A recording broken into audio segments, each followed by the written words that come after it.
ദേ മക്കളെ, നടന്നത് നടന്ന്. ഇനി നിങ്ങൾ രണ്ടുപേരും തമ്മിൽ ഒരിക്കലും വഴക്കിടരുത് കേട്ടോ. ഇനി കിടു അടിക്കത്തില്ല കേട്ടോ. ഇനി നീയും കിടുവും നല്ല ഫ്രണ്ട്സ് ആയിരിക്കും. നിങ്ങൾ തമ്മിൽ ഒരു വഴക്കുണ്ടാവാൻ പാടില്ല കേട്ടോ. കിടു, നിന്നോടും കൂടിട്ടാ, കേൾക്കുന്നുണ്ടല്ലോ നീ. ഇനി വാവാച്ചി നീയും നല്ല ഫ്രണ്ട്സ് ആയിരിക്കണം. നിങ്ങൾ തമ്മിൽ ഒരിക്കലും അടി ഉണ്ടാവരുത്. അവക്ക് കൂട്ടായിട്ട് നീയും, നിനക്ക് കൂട്ടായിട്ട് അവളും. നിങ്ങൾ പരസ്പരം എപ്പോഴും ചിരിച്ചും കളിച്ചും വേണം നിൽക്കാനേ. അല്ലാതെ ഇങ്ങനെ അടിയും പിടിയൊന്നും ഉണ്ടാക്കരുത് കേട്ടാ.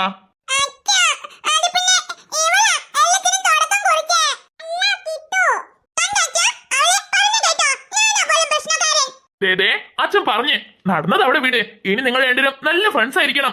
എന്നാ മാത്രമേ അച്ഛൻ നിങ്ങൾക്ക് ടോയ്സും മുട്ടായും ചോദിച്ച സ്ഥലത്തൊക്കെ കൊണ്ടുപോകത്തുള്ളൂ. അല്ലാന്നുണ്ടെങ്കിൽ ഒരു സ്ഥലത്ത് അച്ഛൻ കൊണ്ടുപോകത്തില്ല, ഒരു സാധനം മേടിച്ച് തരത്തുമില്ല. എന്തേ രണ്ടുപേരും തല്ലുണ്ടാക്കാണ്ട് നല്ല ഫ്രണ്ട്സ് ആയിരിക്കുമോ? എന്റെ വാവാച്ചി ഓക്കെ അല്ലേ? ആ, നല്ല കുട്ടികളാണെങ്കിൽ ഇങ്ങനെ വേണം. അച്ഛൻ പറഞ്ഞ അനുസരിക്കുന്ന കുട്ടികളായോണ്ട് അച്ഛൻ മക്കൾക്ക് രാവിലെ ഒരു അടിപൊളി സർപ്രൈസ് തരാട്ടോ.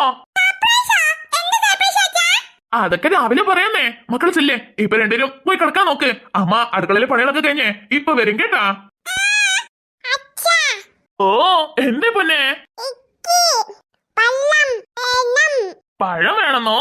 നിക്കിട്ടോ, അമ്മ വരാൻ നേരത്ത് അമ്മനോട് കൊണ്ടുവരാൻ പറയട്ടോ. അത് കഴിച്ചിട്ട് നല്ല കുട്ടികളായിട്ട് കിടന്നുറങ്ങണേ.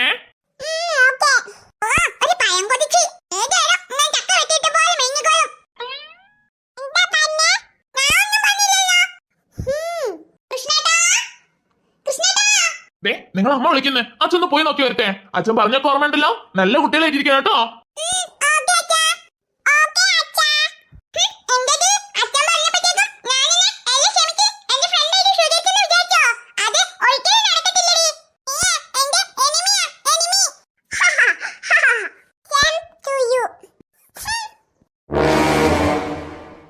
The next day.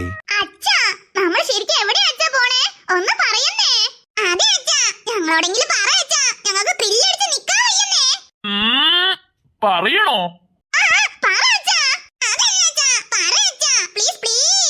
അല്ലേ വേണ്ട, പറഞ്ഞു കഴിഞ്ഞാലേ ചിലപ്പം അതിന്റെ ത്രില്ല് അങ്ങ് പോയി പോവും. അതുകൊണ്ടേ നമുക്ക് നേരിൽ കാണാട്ടോ. മക്കളെ, ചിലപ്പം പറഞ്ഞിട്ട് പോകുമ്പോ അത്ര ത്രില്ല് കാണത്തില്ല. എന്തായാലും നമ്മൾ അങ്ങോട്ടേക്കല്ലേ പോണേ, പോയിട്ട് നേരിട്ട് കാണാലോ.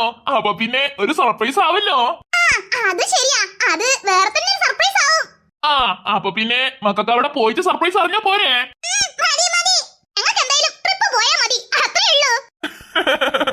അല്ല, ബാബാച്ചിനെ കിടുവിനെ എടുക്കാൻ പോയി അമ്മ ഇവിടെ. എത്ര നേരം അവര് കാത്തുക്കുന്നേ? ചെന്ന് പോയി അവർ വിളിച്ചിട്ട് വാ. വണ്ടി ഇപ്പൊ വരും, സമയാവുന്നുണ്ടേ. ഓ, ഇപ്പോഴെങ്കിലും ഒന്ന് വന്നല്ലോ.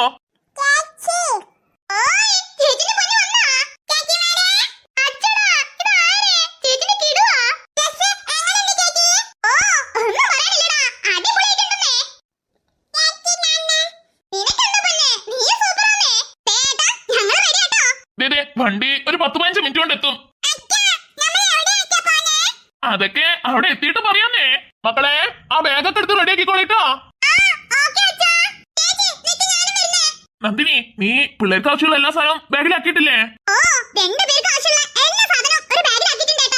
ഓ, അതേതായാലും നന്നായി. ഇനിയിപ്പോ പോവാൻ നേരത്തെ വണ്ടിന്ന് അതില്ല ഇതില്ല എന്ന് പറഞ്ഞിട്ടെ ഓരോ സ്ഥലത്ത് നിർത്തി മേടിക്കുവാണെങ്കിലേ അവിടെ എത്താൻ കുറച്ച് വൈകും. അതാ.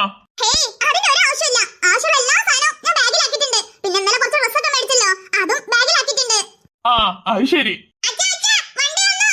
ആ, വരുന്നു മക്കളെ. നന്ദിനി, നീ പിള്ളേരെയും കൂട്ടി നടന്നോ. ഞാന് ലഗേജ് ഒക്കെ എടുത്ത് വണ്ടിയിൽ വെച്ചാട്ടെ.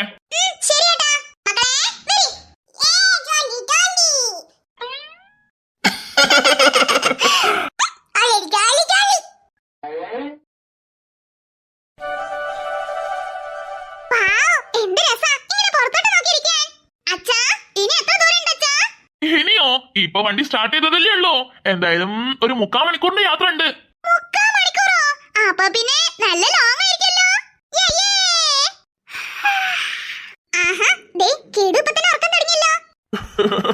അതേതായാലും നന്നായി. അവനാണെങ്കിൽ വണ്ടിയിൽ യാത്ര ചെയ്യുമ്പം ഛർദീന്റെ ആളാണല്ലോ.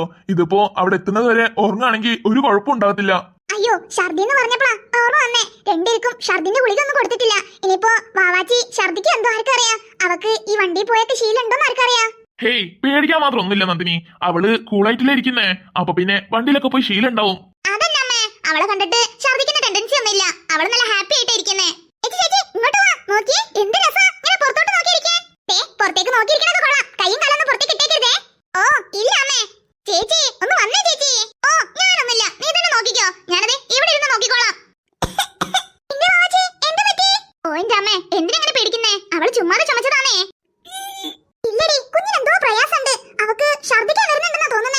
ഓ എന്റെ നന്ദിനി അതൊന്നും കാണത്തില്ല. വണ്ടിയിൽ AC ഇട്ടേക്കുമല്ലേ, അതായിരിക്കണം അവൾ ചുമക്കാൻ കാരണം. അല്ലാതെ നീ ഇങ്ങനെ അതിനെ കുറിച്ച് തന്നെ ആലോചിച്ചോണ്ടിരിക്കുമ്പോളെ നിനക്ക് അങ്ങനെ തോന്നത്തുള്ളൂ. നീ ഒന്ന് ഫ്രീ ആയിട്ടിരിക്കുന്നേ.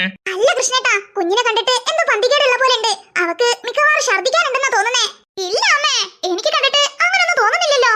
ഛർദിന്റെ മെയിൻ ആളെന്നെ ദേ വണ്ടിയിൽ കിടന്ന് സുഖമായിട്ട് ഉറങ്ങുക. അപ്പോഴാണോ കുഞ്ഞിപ്പെണ്ണിനെ? അതന്നെ അമ്മേ, അമ്മക്ക് അങ്ങനെ തോന്നുന്നുണ്ടെങ്കിൽ കുഞ്ഞിപ്പെണ്ണിനെ ഇങ്ങോട്ട് താ, ഞാനേ ഇവിടെ എത്തിച്ചോളാം. വേണമെങ്കിൽ അങ്ങനെ ചെയ്തോ, അതാവുമ്പം നിനക്കൊരു സമാധാനം കാണുമല്ലോ. ഹേയ് വേണ്ട വേണ്ട, അവള് എന്റെ കൂടെ തന്നെ ഇരിക്കട്ടെ. ദേ, കൊച്ച് വീണ്ടും ചുമക്കണ കണ്ടോ? ഏട്ടാ, നിങ്ങളൊന്ന് വണ്ടി സൈഡാക്കിയേ. ദേ ഇപ്പൊ നിർത്താം. അയ്യയ്യേ. അയ്യ എന്റെ കുഞ്ഞിപ്പെണ്ണെ, നീ എന്ത് പണിയായി കാണിച്ചേ? നിനക്ക് ഛർദ്ദിക്കാനുണ്ടെങ്കിൽ ഒന്ന് പറഞ്ഞൂടായിരുന്നോ? നോക്കി എന്റെ മേലൊക്കെ ആയി. ഓ സാരില്ല പന്നെ, കരണ്ടട്ടോ, അമ്മ ക്ലീൻ ആക്കി തരേ. വീണേ കറിയാണ്ടല്ലേടി, വിട്ടേക്ക്. ഞാൻ അപ്പഴേ പറഞ്ഞില്ലേ കുഞ്ഞിനെ കണ്ടിട്ട് എന്തൊരു എതക്കേട് തോന്നുന്നുണ്ടെന്ന്. അപ്പൊ തന്നെ വണ്ടി നിർത്തി പുറത്ത് ഛർദ്ദിപ്പിക്കുകയാണെങ്കിൽ ഇങ്ങനെയൊക്കെ നടക്കുമായിരുന്നോ? അതിന് എനിക്ക് അറിയായിരുന്നു അമ്മേ, ഇവളിപ്പോ ഛർദ്ദിക്കുന്നേ. ഓ വിട്ടേക്ക് മക്കളെ, കുഞ്ഞു കുട്ടിയല്ലേ, അറിയാണ്ട് പറ്റിയതല്ലേ. നിക്ക് അച്ഛൻ വണ്ടി സൈഡാക്കി തരാം. നിങ്ങളൊക്കെ ഇറങ്ങിട്ടെ മുഖവും കൈയൊക്കെ കഴിക്കോളി. ഏട്ടാ, നിർത്തുമ്പോ മെഡിക്കൽ ഷോപ്പോ അല്ലെങ്കിൽ ഏതെങ്കിലും കടകളുള്ള സ്ഥലത്ത് നിർത്തിക്കോളിട്ടോ. അതാകുമ്പോ ഛർദ്ദിക്കുള്ള മരുന്നും മേടിക്കാം. പിന്നെ കൂടെ തന്നെ വെള്ളം ബോട്ടിൽ കുറവാ, അതും കൂടെ കുറച്ച് മേടിക്കണം. ശരി നന്ദിനി. അമ്മ, എനിക്ക് ഛർദ്ദിക്കാണ്ട്. പെട്ടെന്ന് എവിടെയെങ്കിലും വണ്ടി നിർത്താൻ പറയേ. പറയാ മക്കളെ. ഏട്ടാ, അടുത്ത എവിടെയെങ്കിലും ഉണ്ടെങ്കിൽ വണ്ടി നിർത്തിട്ടോ. തമ്പുരുമൊക്കെ ഛർദ്ദിക്കാണ്ടത്രേ. ദേ ഇപ്പൊ നിർത്താം നന്ദിനി. ഹൈവേ ആയോണ്ടേ പെട്ടെന്ന് നിർത്താൻ പറ്റത്തില്ല. ബാക്കിലൊക്കെ വണ്ടി ഉള്ളതല്ലയോ. നിനക്ക് അവിടെ ഒരു വഴി കാണുന്നുണ്ട്, ഞാൻ അങ്ങോട്ടേക്ക് എടുക്കാം.